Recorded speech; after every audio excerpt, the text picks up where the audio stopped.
أعوذ بالله من الشيطان الرجيم بسم الله الرحمن الرحيم وصلوات الله والسلام على محمد صلى الله عليه وسلم الحمد لله أنصر ربي أمي جبتلا إن شاء الله أمي أبلا جلما كلامه أنا ماشي كوبا يعني جبتلو toujours inshallah whatsapp sera fait كذلك يعني فيسبوك يعني يوتيوب فانا الحمد لله أمي توغا فايدة وبو يعني كودي أمبارح سلامة طيب bi on sigileme jabati la alhamdulillah kuma do bambolo yani kanyesi jabati ma no we doni babu kene ka faida cheri ka di ambari aslamu ma toy on sigila bi ambi fegana yani jabati yiniga ayan dola ni we bismillahir rahmanir rahim don ma chama kuma kan do ere fana ko basmala toy da ma fegana yiniga bi yani ka sega chama fane wala nafam mbala yani mi soro sira walhamdulillah mi bisika nga diyen hatta kata sila harama donc ama fekana kuma tengu ala donc ani jabate bi nyongolo suina donc alhamdulillah jabate bismillah أعوذ بالله من الشيطان الرجيم بسم الله الرحمن الرحيم اللهم صل على سيدنا محمد النبي الأمي الذي ما ولد مثله في الوجود كتون ولا ينسودون أمي أم بالما سمع بلادين فو جاني مسودم سان مكرو أم فلبو بلادين كرينغرينيالا mamu abonno shegu sajjabate ga page YouTube kan asanya fo ngami video mum bla video do mun yare ba alama den deme akanyina maya korna la on bola ka fayda do bla nyina san kono a hero na fa alhamdulillah rabbil alamin an weli chama soro mo chama fana féliciter vraiment anu son jala khado kan bon an balma ke bola kan ninga kuma do la mi ni mo gunya nyinga la bo fere na le fana da silama bi kan nyinga la ni don ba chama be kuma aka no be na fa chama dia kan do ko basmala donc bismillahir rahmanir rahim na bismillahir rahmanir rahim yere takafle anana qur'an surante Allah subhanahu wa ta'ala bolu nati mina fo suran kili donc akela kuma anana qur'an kono shen keme ani shenta ani sawa bismillahir rahmanir rahim je muso demse makoro amun kulbe sheku sa jabatela ni wati mantan tigma kanani kana fardoni fa onye bismillahir rahmanir rahim kan au kata ka ake yasa au kan nafa yerla al ne anu sheku sa jabatema sika sigi ka onye kenani ni le doniye donte limuru badi ko ni ya sori ka be kelen da la doni fe ni ya soro kan yere nafa bo ala yere kelen do adi mamu no be se ka taka ke ka chen yala wallahi allu man wadi mo masandima Allah subhanahu wa ta'ala bi deme ulla ala kraba fa no khairukum man ta'allama alquran wa 'allamahu ko mo jomla son herma jom yu qur'an bay ka dunya kala akala asharia de o akala ala dunya wal ma akala gino de o ka kala adama dum wele kata o qur'an ma ka yiro la wallahi ere jomla son herma donc aujourd'hui nous sommes fiers de nous nana be ma ko bi on ba adama dum dar sala faida ko nana ala ere ka qur'an kuma kana wallahi vraiment moi je suis très content Allah subhanahu wa ta'ala fo donc tiens muso dem san makoro ay bibuta ay ga fiuta wal mani téléphone mi mbura ya ba enregistrement na sheku sa jabate na kuma barka min fo YouTube sans fait aw ko ke wallahi suma wallahi abna fa alhamdulillah rabbil alamin sheku sa jabate an sigila choro wa sanke modi koro an sigila musoro wa sanke modi koro an tama konana kama juye o idon dama an fele ka doyin tabika alma de mako nyenayi wallahi do wa fo jine wa mbolo fenwere tambula yi wallahi an choro wa de bunye yi fembade ako bismillahir rahmanir rahim ni atakafla be harfu tan ani konondoni ma. C'est 19 lettres différentes. Bismillah ar-Rahman ar-Rahim. El Bao, Sim, Mim. Faut table fait Mim là. Ni a compté abta béar foutan ani konodonima. Cheikh Ismail, alaye merke tan ani konodoni glan merke mu no olu ayo glan olu te fouy don ayo no glan jangata bla don kam adama don kan adama demu nudu bolula kafiya kona adama demu nudu bolula jenya kona adama demu nudu bolula sholi kona alayo merke tan ani konodon glan olu be kiyama lo josin olu be na jahannama garder wallahi olu te fouy do fo jangata bla adama den kan olu e tan ani konodon onini aya ke barake cey muso wallahi an sheku jabati ame kuma mi fo aya lame wallahi anya ta sunkoro mama sigi nakala iga sika fodro bismillahir rahmanir rahim shentan ani konodo iga sil farla kofe wal makli kona gela chugo le afu idala bismillahir rahmanir rahim shentan ani konodo nkalina Allah subhanahu wa ta'ala ay mi ma sheku da ani ay mi ma ulama uda kiyama jolo sini ala ele yere nye ani iduskun ko haramiya ka bo mereke tan ani konodo yelima ne mami sila ka fo shen keme shentan konodo walma e mami ya fo shentan konodo walma ere mi ya fo shen keme ani shentan konodo wallahi ni be here bismillahir rahmanir rahim amin na fali fola an tati sika be fo ka ban na fa mun bala donc a hɛrɛ sɔrɔ sira an damina sa dɔ ma k'a fɔ an balima alisilamɛw ɲɛnɛ bisimilahi rahmani rahim a yɛrɛ kɔrɔ ye di fɔlɔ sanni an ka don a nafa la bisimilahi m'a daminɛ ni ala tɔgɔ barikama ye arrahman ala min ye diɲɛ hinɛ labɔ ni tigi ye hinɛ ka ca dɛ n y'o de fɔ hinɛ la e de kɛra kafiri o e kɛra silamɛ ye o e de kɛra chrétien o e kɛra e yɛrɛ de tɛ diinɛ la o bɛɛ bɛ se ka dɔ sɔrɔ hinɛ nin na hali ka da ka fɔlɔ sama k'a bila o ye ala ka hinɛba dɔ ye y'a ma faamuya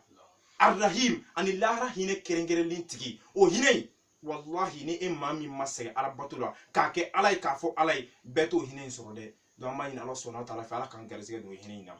a ko hamina gɛlɛn bɛ aw cɛ mun na hamina gɛlɛn bɛ aw muso mun na a ko aw bɛna mun kɛ aw k'a kɛ ala ye k'a kɛ kira ye an y'a fɔ aw ɲɛna ko bisimilahi rahmani rahim a bɛ taa bɛn harifu 19 ma a lɛtiri den bɛ taa bɛn lɛtiri 19 ni maa mun sera ka sɛbɛnnikɛla ɲɛnama ɲini k'a d'a tigi ma a ka bisimilahi rahmani rahim sɛbɛn aw ye siɲɛ 19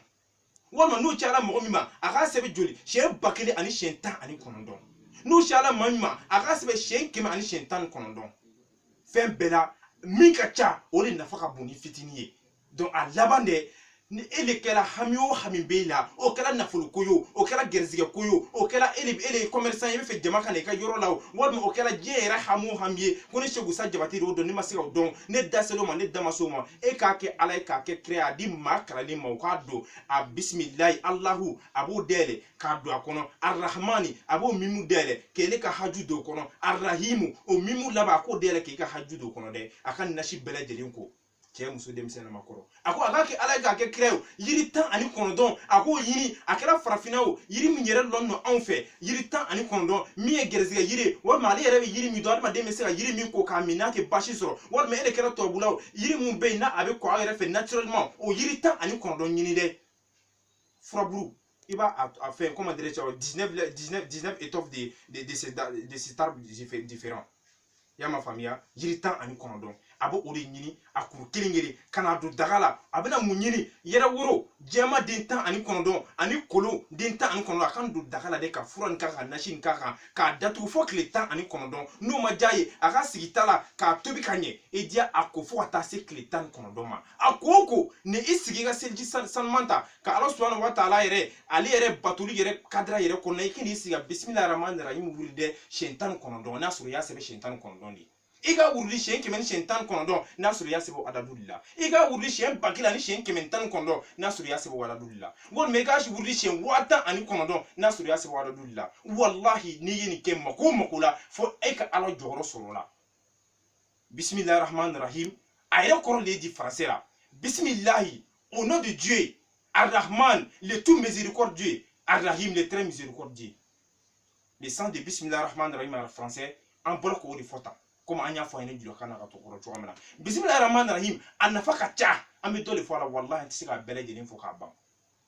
a ko cɛ muso denmisɛn ani maakɔrɔ a ko ni aw mɔgɔ min bɛ yen i lala k'a fɔ k'e de kɛra jama ɲɛmɔgɔ ye walima k'ele de bɛna na so dɔ jɔ i siran n'o ko fadenw bɛ yen juwa ka bon walima ele ye commerçant ye i ka commerce yɔrɔ la i siran n'o k'a fɔ mɔgɔ kɛnɛ dabali k'ele ka jama tigɛ walima heyi hɛrɛ dɔ yɛrɛ de bɛ e bolo ele siran n'o ko maa kana hɛrɛ in tigɛ a ko Seku Usa Jabate lamɛnni a bɛna min fɔ a ɲɛna i k'a kɛ ala ye k'a kɛ kɛlɛ k'a kɛ n'a ma kɛ wallahi n wele ala t'a fɔ ala t'a yɛrɛ sɔsɔ ale ko ud'uni astajib lakum ay ni ala subhanahu wa ta'ala wele aw hami na ka gamu na wallahi ni ala subhanahu wa ta'ala b'a jaabi dɛ muna aw tɛ ala wele a ka hami na ni ala yɛrɛ kumakan ye a ko bisimilahi a di sɛbɛnnikɛla ɲɛnama ma a ka alahu dayɛlɛ e bɛna fɛn dɔ don a kɔnɔ dɛ arrahim arrahman a bɛ arrahmani dayɛlɛ o mimu fɛn dɔ bɛna don o kɔnɔ dɛ y'a ma faamuya arrahimu o mimu fɛnɛ bɛna dayɛlɛ fɛn dɔ bɛ don o kɔnɔ dɛ a ko fɛn jumɛn de bɛ don o kɔnɔ o le allahumma حفظ مكاني من كل شر وبلاء ضد كل جميع ضد الأعداء وارزقني كل جميع الخيرات الدنيا وقرأ لي دي جلوكانا أمبر خمين فو اللهم يا نتيجة على حفظ مكاني نسيرو لا تanga no kala duleo ne ka du tanga no kala nga bitigilo nga bitigi tanga no kala nga birokonalo ala nya nyini fe ne ka birokonna tanga min kulli sharin kabo jem balawu bele jelima min kulli sharin kabo jem re toroko bele jelima wa balaun ani jem balawu warzuguni ikani garzige kullu jami'ul khairati dunya ni jem here bele jeli ni le bidu akono ala mabeke don bagade an bor ka fo chouamina. Si c'est comme Jean, elle voulait, ou bien étudiant, il sait il faut donner ça à un arabophone. Il va écrire, il va bien et bel écrire pour toi. Ben, Allah m'a béqué l'on bagaille. men yeni yira mala mami kanalindo wallahi ne shegu sajja bati afo choma na ya keti abase papi la nako bismi abo mimi dele abeni di do akono Allahu abo dele abeni do akono abe ben sebede nani nima amini duba obulu iga do du koron aklibi abani ababa wallahi nasro sulbe bulu ke saranu so ingana siga laba ko ele saranu fadonga ne juwa so ingana sa wallahi ni adu su koron aklebi abani ababa o sokere na laba wallahi ni dafinde yororo de to akuna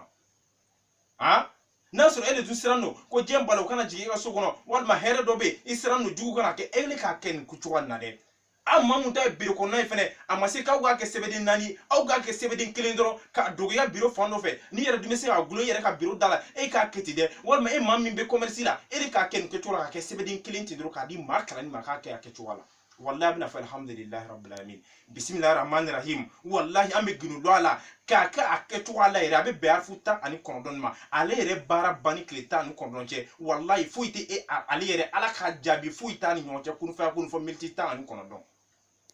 abara baga be no le bismillah rahman rahim baraka de ma bara chukula wallahi bara njabi ni bela je bara bani ko fa na zikru na kalwa bela jelen ko fe na temana klitan ko donga se bismillah rahman rahim te alhamdulillah rabbil alamin ambal mal semo ambol kan min fo ne bismillah rahman rahim kan ni ko na fa fly ko fa nyene parce que video nu na jena ka e beta soro alla jel courage te ko dola kama soro video do mi mesiga man na fa aka nyena ma yere kono kar han wato an a jaliya majiniya ke bin na fa e ma famia donc ama balma ke fo no mi Cheikh Koulibaly no isdo ko ma ko Ismaël Koulibaly na le sukunu poko kono wallahi ma fo courage an tesiri mbara na ba on nyiniga an fayda di mawma mawbe se na fa soro cho na ma fo ka barkada fo ka ta shan ko ba ma no shagai fo akla an ma re balma ke bafo no o mi o be bodda amo o fo akla Yunus fo ni barun konana ka fo cheni muso nyene ko ka abonné en page YouTube sans fait ko ka abonné en page YouTube sans fait ami fayda mu fo fayda do kun fa kunu do donc wala ma fa assalamu alaikum wa rahmatullahi ta'ala wa barakatuh insha Allah anga video flana amina kuma bismillahir rahmanir rahim an nafa chama kan mais bismillahir rahman video flana bena ko urika ale fele beta be afuta ani nanima insha Allah anga video flana mo ko kan donc anga téléphone numéro ningal mana kay donc ni ma min famiala wallahi amba ko blalla aw yang weli on va au jabi chou en clé donc numéro foro en signe code var jamana kan après le code négatif de la Côte d'Ivoire qui est 00125 vous prenez les 79 vous prenez le 88 03 02 83 je répète le numéro après le code indicatif qui est 00125 vous prenez le 88 03 02 83 ou les 64 46 42 98 mi franga Mali numéro 8 mais ça blanc nos frontières là Mali code indicatif les 00123 les 79 99 17 43 donc ningal mana kay ni shegu sajja bati wole wallahi ibna abmana iblasra abela jelina amma fa assalamu alaikum wa rahmatullahi ta'ala wa barakatuh